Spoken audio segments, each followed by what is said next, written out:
I'm Oskar. And I'm Dan. And today we're in New York, baby.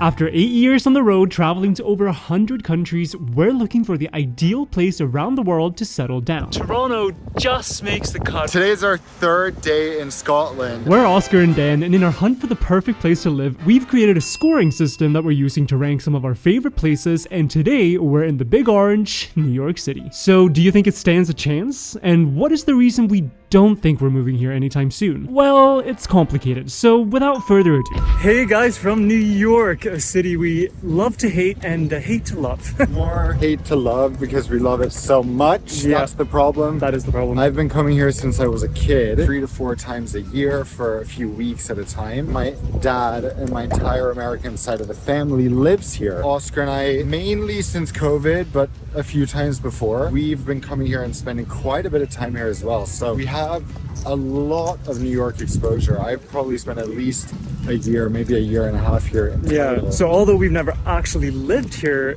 it kind of feels like home in a weird way. Yeah. And especially for you, I think. Yeah. So given how much time we've spent here and how much it already kind of feels like a home, wouldn't it make sense to just move here now that we're looking for a home around the world? We'd love nothing more. There's just one tiny problem, and we're gonna get to that in this video.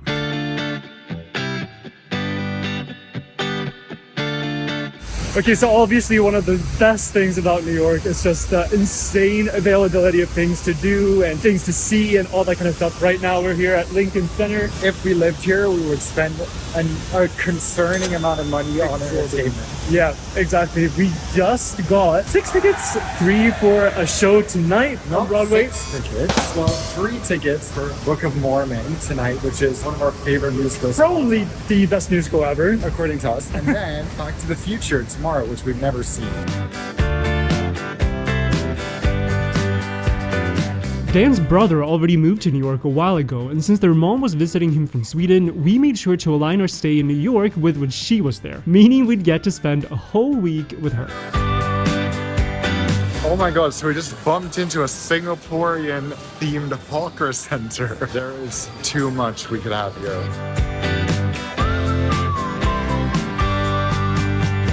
Oh my god, this is such an awesome place. We've never seen this before. There's also like vegan options at every single stall. Just perfect. So we chose Indonesian food, which smells and looks amazing. I'm gonna do a little taste test. It's quite good in terms of New York.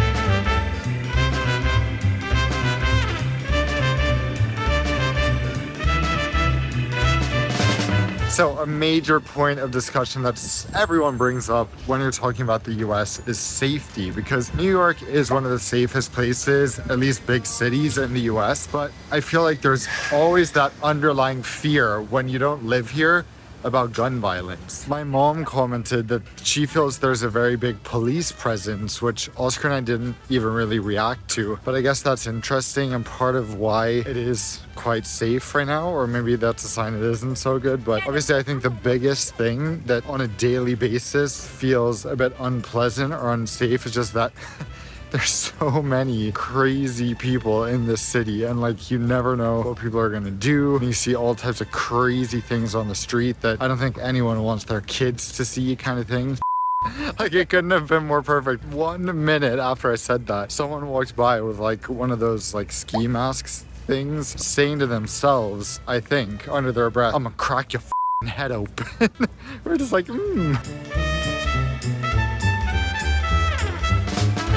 So Dan's mom lived in New York in the late 80s, early 90s. The mid 80s till mid 90s. So how do you feel like the city has changed? I mean, you just said that walking around Central Park like this at dusk is not something you would do back in the day. No, there are a lot of things I wouldn't do. I mean, today I've had brunch on 10th Avenue between 44th and 45th. That was Hell's Kitchen. You did not go there. There are many things you can do now that you could not do. Do you think?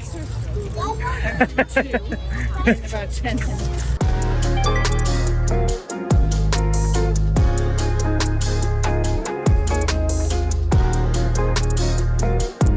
Bryant Park, another super happening, nice little park in New York, where you can see the iconic Chrysler Building and the Empire State Building, and it's right next to the beautiful New York Public Library. Alongside Lincoln Center and Broadway, perhaps its greatest treasures, the New York Public Library. And here it is, flanked by its two lions, patience and fortitude. So we're on our way with my mom to finally see the show. We've been walking around Bryant Park. We literally have been so excited for days, not even having tickets. No, months. If you have no idea what the Book of Mormon is about, it's basically a hilarious and cleverly written satire musical. It was written by the creators of one of my favorite shows as a teenager, South Park. So you can imagine when they bring their style to Broadway, it's pretty controversial. So you basically can't find any recordings of the show online. If you're ever in New York or London and you think you'd be into humor that appears crass on the surface, but is actually profound and intellectual, we couldn't recommend this show more. Ready? Ready to laugh? Or maybe walk out at intermission.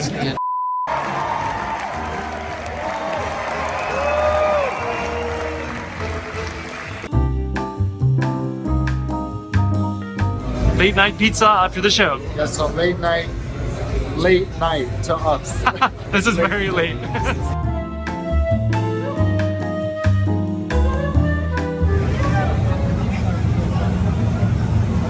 New Yorkers are supposed to hate Times Square, so. Oh my god, the show was almost even better the third time than it was the second time or the first time. This is the amazing thing about being in New York and just being able to go to Broadway, having access to the best form of entertainment in our opinion, and also like the best performers in the world, the best version of theater that you can find anywhere. And yes, it does cost an arm and a leg, but that's why we always get our tickets from the tickets booth on Times Square, where you can get it for usually like half price, so that saves you a lot.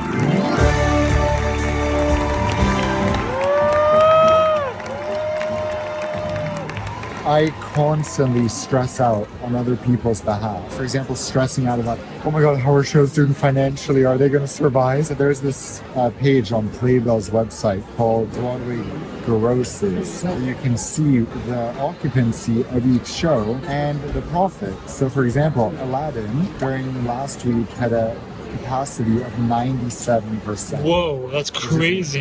Back to the Future, 83%. Oh no. Book of Mormon, 94. Nice. Chicago, 97. That's amazing. That's crazy for Chicago, yeah. This is so interesting. But really, Broadway is just one example of the insane amount of things to do in New York and the product availability. You have Amazon delivery that's like super convenient. Like there's just so many things that make life very convenient here. What's on TV tonight? Whatever it is, chances are pretty good that it was shot here in New York City, including the famous Late Show with Stephen Colbert. And I feel like whenever you're here, you can really feel how New York and Manhattan especially is just this bubble, because everything here is so, like I said, so convenient and so accessible. If you ever met city kids, like people who grew up in New York City, they can't really function anywhere else in the world. I had a friend that I grew up with, like, I'm going down to Virginia to visit some friends. You think I should cut my hair? And I'm like, why would you cut your hair? And he's like, I don't know. I'm just nervous, man. I'm nervous about leaving the city. Both for better and for worse, of course, but it's just a really, really cool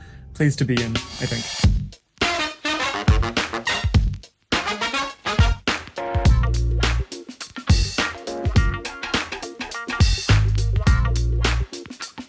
New York does have so many like really nice parts, but they are few and far in between given like how large the city is. And the ones they do have are like the packed. Yeah, and they also smell like weed. One thing that I think is amazing about New York, I don't know, maybe this is just my opinion, but whenever we're here, we just walk so much. Probably a huge contributor to why New Yorkers just, I don't know, they're healthier in general. Maybe that's not true at all, but it kind of feels that way because everyone just walks so many steps every single day to get where they need to go.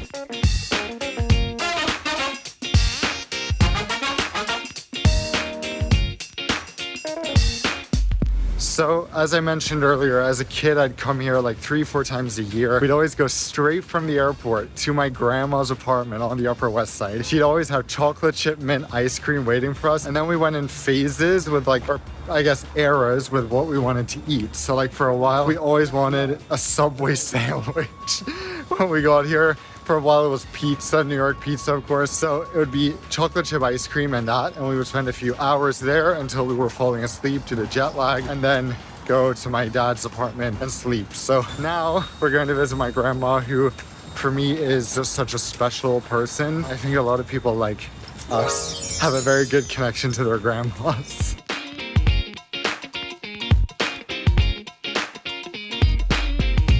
Very talented. And he had some really nice work. This I didn't like at all. So after he gave it to me, I figured he didn't like it either. Another guy comes, he's in a wheelchair, but he's facing me as I'm walking, and he says, "How old are you?" I said, 59. So he said, "No, you're not 59. I said, "Okay, I'm 69. And I said to him, "Where's your wife?" Most of them have wives, though, by the way. Yeah. And he says, Oh. I see him the following day, same routine, but I said to him, "Where's your wife?" He says, "In the apartment." Yeah, I have to write some of what goes on because I think old people are all sour pussies and all, but they're having a lot of fun. Yeah. We had a wonderful party on Sunday, and they didn't serve any cats and dogs. Oh, good. I'm so happy to see you guys. Now it's your turn to tell me something exciting. We've been to one new country. It's not really a country, but it's a separate territory in China. It's next to Hong Kong. Have you heard of Macau? Macau? Yes, Yeah. they made lots of movies about it. Yeah. In a few weeks, we're hosting a trip with 20 people to Korea. So we are arranging everything, the hotels, the tours, the food. It's a big undertaking. It's so special. Every second we get to spend with Dan's Nana. She is just this like wealth of information from like a really interesting time in a really interesting place. It's just so special. So obviously the family environment here in New York is good because we have Dan's family here. But when we rate family environment in our list, like we try to think a lot about education, we try to think a lot about acceptance, of course, of us having a family. And we also try to think about healthcare and cost of that. So in the end, we decided to rate this a 6 for New York, which I think is kind of fair. Like it is not the ideal place to raise kids. Well, of course, New York is known for many of the most elite universities and private schools in the nation, if not the world. But more incredibly, New York City has many of the finest public schools in the world. In fact, the truly talented go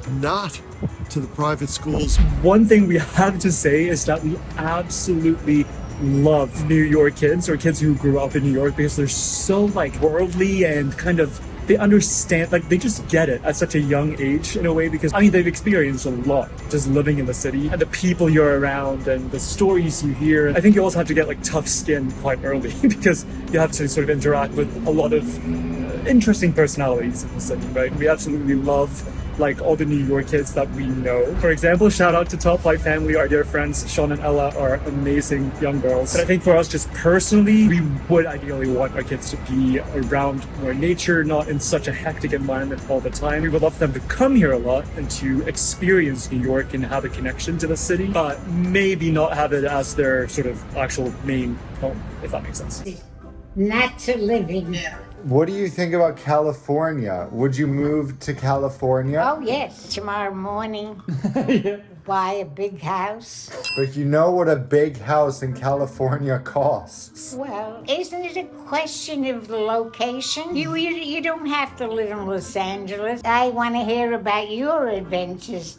I've got 2 celebrities here. Not quite. So weirdly enough, this is like our first day. We're on our 5th day now with like not sunny weather. And I feel like people love to hate on New York weather for whatever reason, but I feel like whoever does that doesn't actually in Europe. they don't actually know what bad weather is like. Yeah. And I mean, this is coming from 2 Scandinavians here. Yeah, look at the stats. Look at the sunshine hours here. Anywhere in Northern Europe has a lot fewer sunshine hours than here. And yes, the fall and the spring are kind of like the best seasons in New York, to be fair. And now we're here in September, so it's like pretty much ideal conditions because it's not too hot. But even with the pretty crazy winters and the sort of way too hot summers, we decided to rate New York 6.5 out of 10 for weather, just because like, yeah, it's not ideal for most of the year or for much of the year, but it's not nearly as bad as people make it out to be. And when the weather is good, or like when the seasons are right, it's amazing to be here. Another side note, you can really find any cuisine in New York, and like any type of fusion, any type of mix of things, any region specific little enclaves of cuisine within different countries. Like anything you want is here.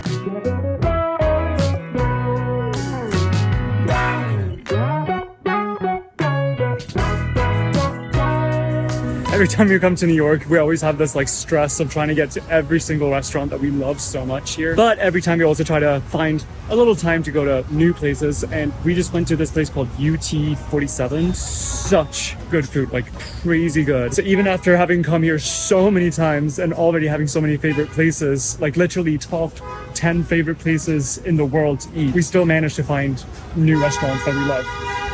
Amazing. We are gonna show you probably our favorite restaurant, one of our favorites in the world next. So yeah.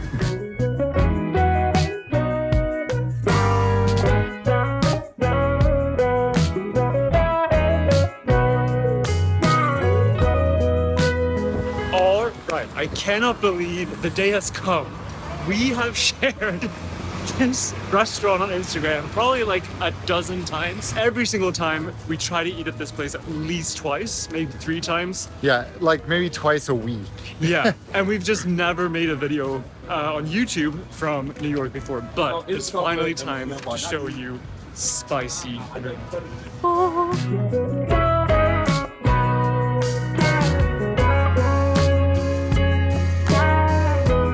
This is the Kung Pao tofu, which is the star of this place to us, and you have to get it if you're coming. The Dan Dan noodles not only have the best name, but they are delicious. And then vegetable wontons and chili oil are also probably the best wontons in the world. So, what did you say, Mom? About they're so good, right? I said they're very good, and I said that stop watching me while I'm eating it. Daniel's a professional food eater, so he always likes to instruct others on how to do it maximally well.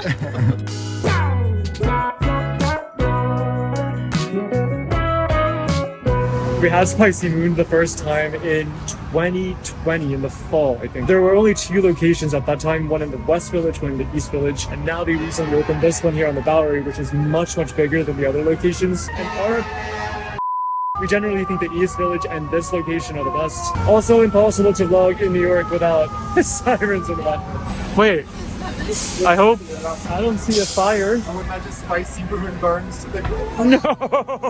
I think the food is just too hot.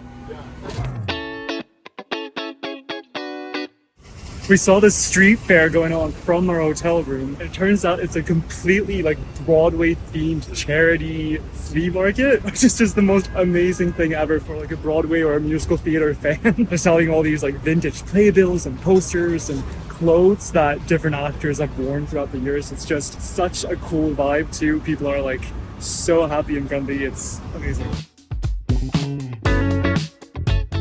That was the best thing I've ever seen. I just wish they had even more merchandise from Book of Mormon. The unique thing about New York is that so many people who live here not only chose to move here, but almost everyone has to fight to be able to stay. That's been the story all along, from when immigrants from all around the world gave up everything for a chance at a new life, and it just makes the city exude a distinct energy that can't be matched elsewhere. It's often said that New Yorkers are kind but not nice, which is obviously a generalization, but we find it true that New Yorkers generally don't have time or energy for niceties, and the most courteous thing you can do in the city is make sure you don't waste anyone's time. Love it or hate it, but the city has a remarkable atmosphere and character that you can't find anywhere else. Ultimately, New York City is about its people, both the people who live here and the people who visit, and there's no more exciting place to visit in my book than Times Square, the capital of the universe. And speaking of the wonders of New York, wandering around the city, one finds the most wonderful friends that you never thought you'd run into. Sam, say hello. What's going on, folks? Yeah. Amazing wonders here. Awesome. So I'm running to this guy. Can't believe it. One thing about New York, it is really awkward to vlog here. I don't know what it is that makes it so different. Because really, like in New York, you can do whatever you want and no one really cares. But I don't know, there's so many people. Just the fact that everyone speaks English too and can understand what we're saying. I don't know, it just feels a lot more awkward than what we're used to doing vlogs from different countries around the world. So we're doing our best. But, you know, it's a little difficult sometimes.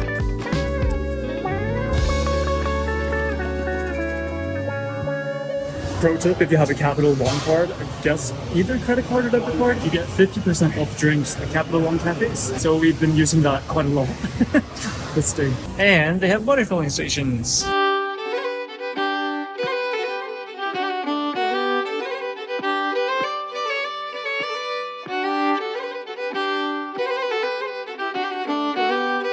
My mom is away from Sweden for 10 days, so of course she wants to go to the Swedish church. She's not religious at all. Because she used to come here a lot when she was living here to just like have Swedish cinnamon rolls and speak Swedish with people. So I guess it's nostalgic. But obviously, usually the Swedish Mecca that we go to when we're abroad is IKEA. So I guess this is a different version of a slice of home.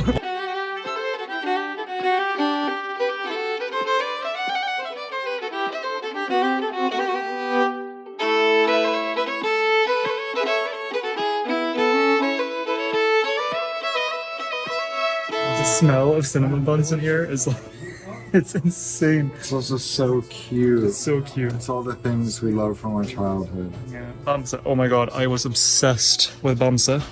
This was my gateway into reading. Okay, so this is like the big debate. Are you a Jungelvrål fan or are you not? And this guy is, I think, right? I love them. It's like the saltiest licorice candy. And I absolutely despise them, along with like pretty much every foreigner or every non-Swede in the world. It's my favorite thing is giving this to non-Swedes and seeing their horrified reactions when they taste it. Like they're like, are you trying to poison me, sir? Yeah. That's him. Wise words.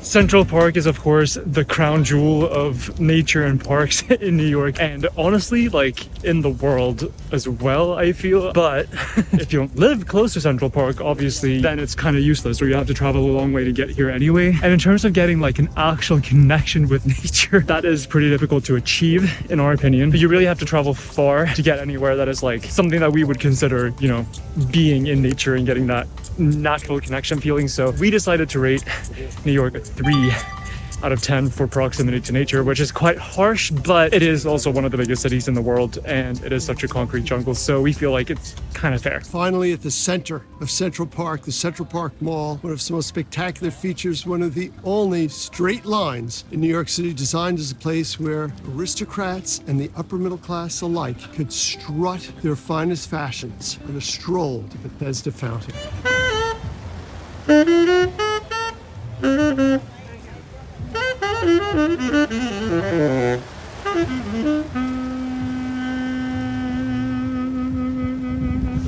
The Bethesda Fountain and the like boat lake and everything just around here might be one of the most beautiful places in the city anywhere in the world, to be honest. Yeah.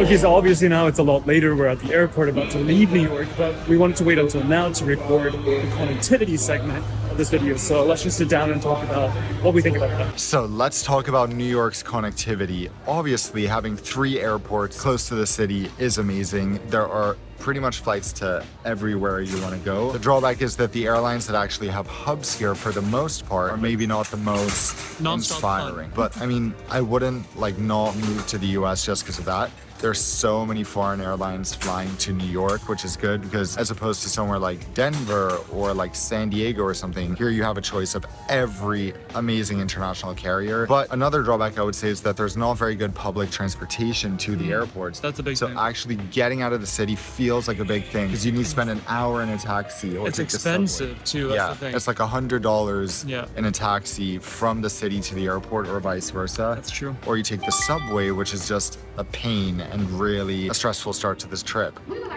So yeah. Okay, so after all that, let's just quickly get into the reasons why we probably won't move to New York anytime soon. We've shown a lot of things we love about the city, but yeah, what's kind of holding us back a little bit? There's one thing on our list that we haven't spoken about all videos, so... Yeah, there's one thing in particular. We obviously already spoke about the fact that you just feel like you're a bit on edge because there's a lot of crazy people all over. But to have that and then have to pay the highest prices in the world, it's just a ripoff. So the rent and the taxes and the cost of everything, like when we're in New York, we easily spend $100 a day on food. As we said earlier in the video, the thing about New York is like, you really have to choose to like, this is the fight I want to take in my life. My fight is to be able to stay in New York, and I'm gonna make it my life purpose to be able to stay here all my life. That almost becomes like an identity in itself. Yeah. And I feel like when you're in your 20s, it kind of becomes this like dilemma of, do you spend your time in the city that you love so much and you have these amazing experiences, or do you spend your time kind of trying to get ahead so maybe you can move there in the future and you can have a more comfortable life there? And I think we're choosing the latter. We're delaying it so that maybe in our 40s or 50s or whenever, when we have a ton of money, we can, you know, move to New York. Because I feel like the thing about New York, speaking to my brother, most people who live there are just scraping by because costs are so high. So my brother has like barely any money left at the end of the month after rent, after food. So you can't even afford to enjoy the amazing things New York has to offer. There's so many things that you can experience. And you're but so a lot busy. of them, and you're so busy too, going back to like going to work, going back home, and like you don't even do anything in your free time. And then you can get like sick a lot more often, I think, living in such a big city because you're surrounded by so many people all the time. And when you're sick and the healthcare system isn't the most reliable, it's like... Or like my dad, you get attacked when you're out on a run and you get like that type of stuff happens. And I feel like if you're going to be paying those prices, you should be in the world's safest city at least. Sure. Like if everything is so expensive, it can't also be dirty and on edge, but that's what makes New York New York. So it's hard to say, you know, even if you want to live in Brooklyn, we have some friends who live there and rent like a studio in the lower quarter of a skyscraper, and it's like almost $4,000 a month. I think for the type of place we would want to live in, we would have to pay $8,000 or more per month in rent, which is just not conceivable at this point. Maybe it will be in the future. If you're watching this from New York, you'll be like, what the hell? Like, you can't just say we won't accept any standard below $8,000. But the thing is, when the whole world is a choice of a place to live, it's like, you know that there's so many standards where we could get a $20,000 a month New York apartment for a fifth or less of that price. At a certain level of wealth, New York is amazing, but otherwise it's just not worth it. That's New York. We love the city. Like we said in the beginning, a city we hate to love and love to hate. And that's just the way life goes sometimes. I watch you slam doors closed. A place can feel like home even if you don't live there and you just visit a lot. That's fine too. So that's true. On to the next place. Let's find the perfect place to live. Yep. We're not nearly done with our search. Let's see where we end up next and what score that place gets. Oh, actually, let's just quickly announce what the total score for New York is. If you watched our shorts, you already know what the total score is, but tallying everything together, it is 67.5, which sounds pretty low. In the beginning, I thought that New York was going to get a higher score than this, but I think ultimately the cost of living and some of the other downsides just kind of bring it down a little too much. Right now, it's quite a few points below Scotland. So that's interesting. But I think that's like Reasonable. accurate. Yeah. Yeah. For where we would look to move now. But Yeah. we'll see. We'll see. We'll see what Thanks happens. for coming along. Yes. Well, let's see if I can do a New York accent now in the outro. So until we see you on the next one. No, okay, no, I can't do it. You do it. All right. Thanks for talking to us today. It's been a pleasure. We just need to get my nano on. Anyway. See you around the world. You know what you once said about England? I never forgot. The British have peculiar faces. Their features don't seem to be in touch with each other.